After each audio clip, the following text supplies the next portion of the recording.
Spokesperson for the International Federation of the Red Cross and Red Crescent Societies, and he joins us live now from Geneva. It's an absolute pleasure to have you on the program, sir.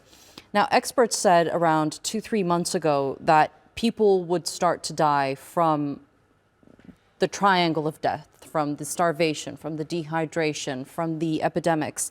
And we've now reached to that point where we're seeing people die from this catastrophic humanitarian situation they're in.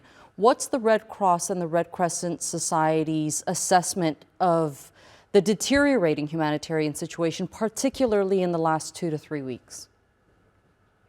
Thanks for having me today. Well, the situation is, I would say, deteriorating day by day. And we have been saying this in the last weeks, in the last months.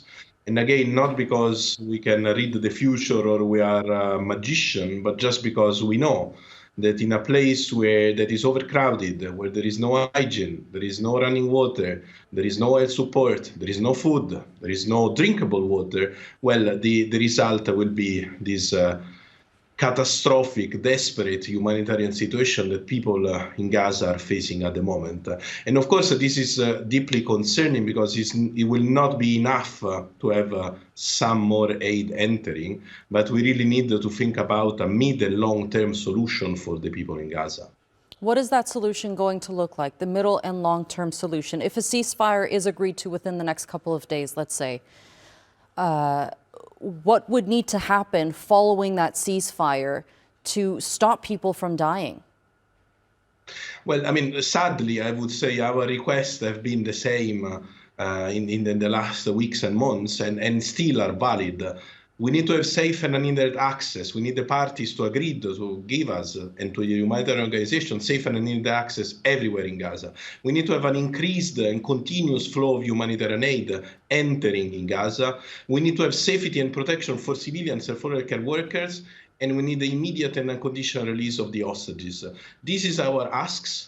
And we need action because, of course, I don't want to underestimate the diplomatic efforts. And as your correspondent was saying, if there is a dialogue, of course, it's a positive sign of hope. But then we need action, and people in Gaza need action now. And the reality here is that the needs are growing day by day. Situation is deteriorating day by day, and this is not acceptable.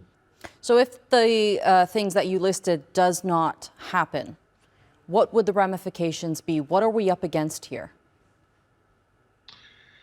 You know, you showed a couple of minutes ago some very distressing, I would say shocking footages of children who are dying for malnutrition, children who are not getting support. We are hearing stories of fathers, mothers, I'm a father myself, that are not able to get food for their own children.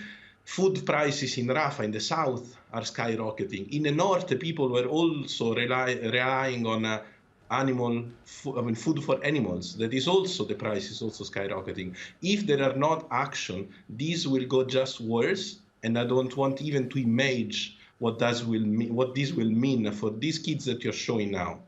For fathers and mothers who are not able to give drinkable water to their own children. And this is why our ask to the international community, to the parties, to every single stakeholders, is to get action in the field. It's not anymore enough just to discuss.